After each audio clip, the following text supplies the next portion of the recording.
Now I grew up down an old dirt road in a town you wouldn't know. My pops picked the place up for $1,500 back in 1964. My grandfather was a drinker back in the day, he'd put him down. But a war is known to change a man, and the whiskey's... Everyone, welcome back. What a beautiful day up here in the Blue Ridge Mountains. The birds are singing, sun's shining. It is springtime up here for sure. I brought you out. I want to show you this musket lock plate that me and my son found a few days back. But before I get into discussing this lock plate, I want to go ahead and replay the clip. It's about a minute long of when I found this lock plate. Very exciting time for me and my son to find this.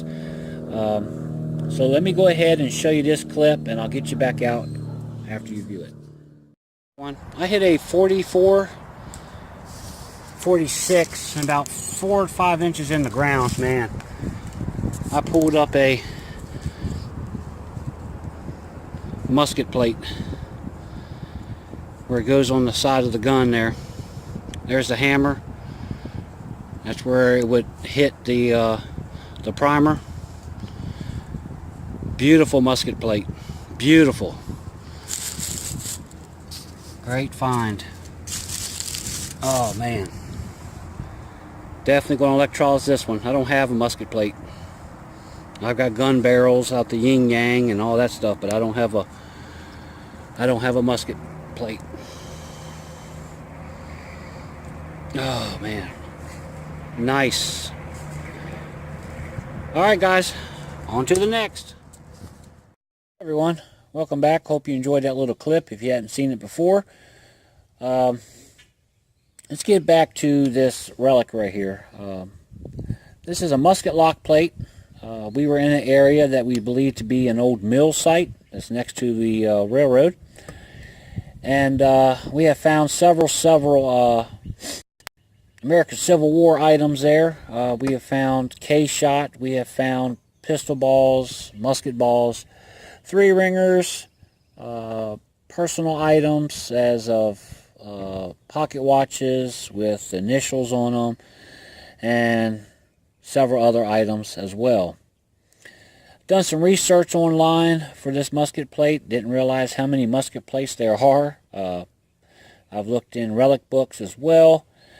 And this relic here resembles a musket plate from the Civil War, which was very exciting to me. I can go ahead and put this in my collection for this particular site.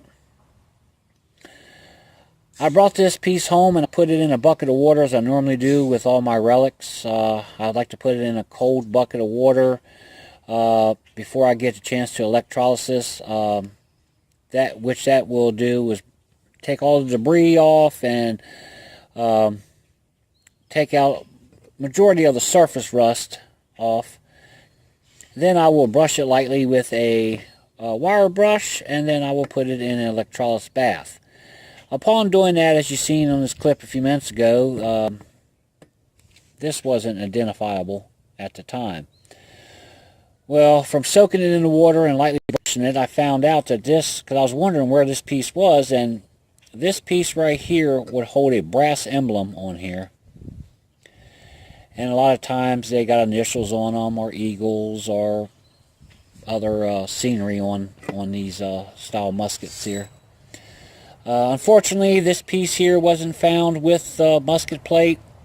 I have vigorously searched that area for other pieces to this musket. Wasn't there, unfortunately. I was kind of hoping the whole musket was there, because it was odd for me to find this without anything else laying around it. So, but that was the case. Let's see. Alright, I'm going to get off of here, and I'm going to put this in electrolysis, and we'll bring you back then. Welcome back. Well, I got this electrolysis system here going. As you can tell, it's working. It's bubbling. I'll go ahead and explain what I got here. I got a stainless steel spoon that I'm using for my sacrificial metal, which is very important. You have to have something to be able to pull away the rust. Main thing is don't let the sacrificial metal touch your relic. If it does, if they touch, then you'll ruin your relic. That's a simple thing just to remember. Keep them separate. Now with the positive cable from my battery charger, that is hooked to my sacrificial metal. My negative cable will be hooked down here to my relic, and which I got here is just a simple old extension cord that I split down, stripped the wire, and hooked my negative cable to the end of this extension cord. And on the other end of the extension cord, I split the cable in two. That way I could do 2 relics at a time, or I could go ahead and put a double dose on the same relic, which I've got here now, one end of the other of the relic. And I put 2 alligator clips on both ends of the stripped wire that hooks to your relics. I know a lot of people like to put screws into their items that they can't get to, which I do if I don't have a point to attach my alligator clips. But I'd rather have so much easier to go ahead and be able to clip it to a particular area of your relic than to drill holes and you got to putty it and all that stuff. But now to the battery charger I'm using. Make sure when you're using a battery charger, make sure it's manual. Make sure it's not automatic. Automatic is smart enough to turn itself off after a little while because it knows when it's not hooked to a battery. That's why I use a manual. This particular one is just a 1 amp. I have bigger battery chargers here that I use for bigger items and when I do several relics at a time. But for this little relic right here, I'm going to go ahead and use this 1 amp battery charger. 12 volts I got it set on. This battery charger is used for lawnmowers and motorcycles of sorts. It does a great job. Now to the safety measure, don't put your fingers in the water while it's running. I don't know if it will shock you or whatever, but I don't attempt to try it.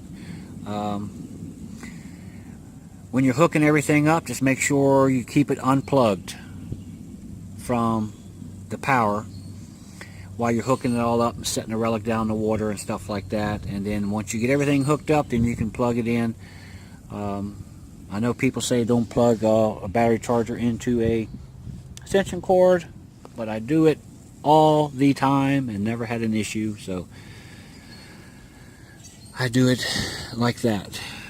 And as you say, it's working.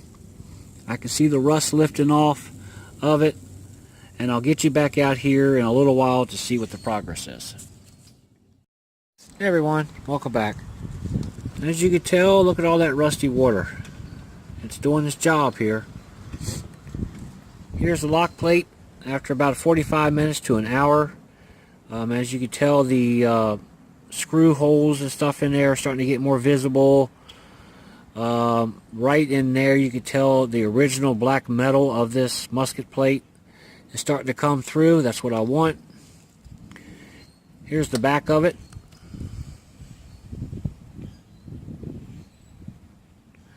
There's the pin right there that went through to attach it to the musket. Awesome piece right here. It's coming out nicely. I'm going to go ahead and end this video here. I will be giving updates on it throughout my other videos on what this is starting to look like and how's it's going and stuff like that. And then I'll probably do another whole video on the process of waxing this relic here. Alright guys, I hope you enjoyed this video. I'm going to get off of here and I will catch you on the next one.